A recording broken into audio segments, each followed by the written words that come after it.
पश्चिम Asia में जारी तनाव अब सिर्फ ईरान, अमेरिका और इजराइल तक सीमित नहीं रह गया।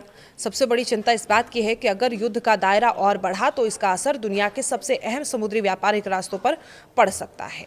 एक तरफ अमेरिका दावा कर रहा है कि हॉर्मुज स्ट्रेट से तेल की आवाजाही धीरे धीरे सामान्य हो रही है, वहीं दूसरी ओर रक्षा विशेषज्ञ चेतावनी दे रहे हैं कि अगला निशाना स्वेज नहर और बाब अल मंदेब स्ट्रेट भी बन सकते हैं। और अगर ऐसा हुआ तो ये केवल क्षेत्रीय युद्ध नहीं रहेगा, बल्कि वैश्विक अर्थव्यवस्था, ऊर्जा सुरक्षा और अंतर्राष्ट्रीय व्यापार के लिए बड़ा संकट बन जाएगा। हाल ही में अमेरिकी ऊर्जा मंत्री क्रिस राइट्स ने कहा कि हॉर्मुज स्ट्रेट से गुजरने वाले तेल युद्ध से पहले के स्तर के लगभग 2/3 तक वापस पहुंच चुका है। उनके मुताबिक पिछले कुछ दिनों में प्रतिदिन करीब 70 लाख बैरल तेल इस मार्ग से गुजर रहा है, यानी शुरुआती झटके के बाद जहाजों की आवाजाही धीरे धीरे पटरी पर लौट रही है और अमेरिका इसे अपने नौसैनिक सुरक्षा व्यवस्था की सफलता बता रहा है।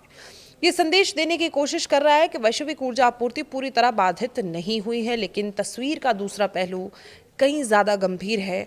नाटो के पूर्व supreme allied commander admiral James Stavridis ने चेतावनी दी कि अगर ईरान पर सैन्य दबाव और बढ़ता है तो सीधे अमेरिका से टकराने के बजाय वो अपने सहयोगी हूती विद्रोहियों का इस्तेमाल कर सकता है। उनका मानना है कि ईरान लाल सागर और बाब अल मंदेब स्ट्रेट के जरिए दुनिया के सबसे महत्वपूर्ण समुद्री व्यापार मार्गों को बाधित करने की कोशिश कर सकता है, और यही वजह है कि उन्होंने विशेष रूप से स्वेज नहर पर नजर रखने की सलाह दी। असल में हॉर्मुज और स्वेज दोनों दुनिया की ऊर्जा व्यवस्था की जीवन रेखा है, और हॉर्मुज से खाड़ी देशों का तेल निकलता है, जबकि स्वेज नहर और बाब अल मंदेब एशिया और यूरोप के सबसे छोटे समुद्री मार्ग, व्यापार मार्ग कहें जिसे, उपलब्ध कराते हैं। और अगर किसी कारण से स्वेज नहर प्रभावित होती है तो जहाजों को अफ्रीका के दक्षिणी सिरे केप ऑफ गुड होप का लंबा चक्कर लगाना पड़ेगा, और उससे यात्रा का समय कई दिनों तक बढ़ जाएगा। ईंधन की लागत बढ़ जाएगी, शिपिंग बढ़ेगी, खर्चा बढ़ेगा कंपनियों का, और दुनिया पर इसका असर पड़ेगा।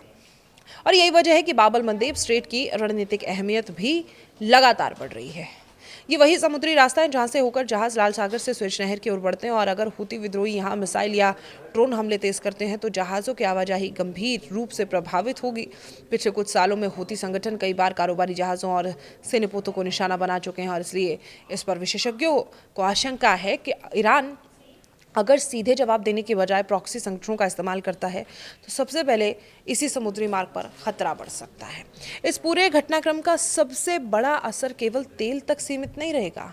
यूरोप और एशिया के बीच कंटेनर शिपिंग का बड़ा हिस्सा इसी रास्ते से गुजरता है, और इलेक्ट्रॉनिक सामान, ऑटोमोबाइल पार्ट्स, इसके अलावा भी कई मशीनरीज, रोज़मर्रा के हज़ारों ऐसी चीज़ें जो हम इस्तेमाल करते हैं, इसी समुद्री कॉरिडोर के ज़रिए दुनिया भर में पहुंचती है। और अगर ये मार्ग बाधित हुआ तो केवल पेट्रोल और डीजल महंगे नहीं होंगे, बल्कि वैश्विक सप्लाई चेन एक बार फिर प्रभावित होगी। एक बार फिर से कोविड काल जैसी चुनौतियों का हमें सामना करना पड़ सकता है। भारत के लिए भी ये स्थिति बेहद संवेदनशील है। भारत अपनी ऊर्जा ज़रूरतों का बड़ा हिस्सा खाड़ी देशों से आयात करता है, और यूरोप के साथ उसका बड़ा व्यापार भी स्वेज नहर के रास्ते होता है। और अगर हॉर्मुज और बाब अल मंदेब दोनों पर एक साथ संकट गहराता है तो भारत को महंगे कच्चे तेल, बढ़े हुए शिपिंग चार्ज और बहुत ज़्यादा इंश्योरेंस की रकम, एक्सपोर्ट इंपोर्ट में देरी जैसी कई बड़ी चुनौतियों का सामना करना पड़ सकता है। इसका असर महंगाई, उद्योग, परिवहन और आम लोगों की जेब तक आप लोगों को दिखाई देगा।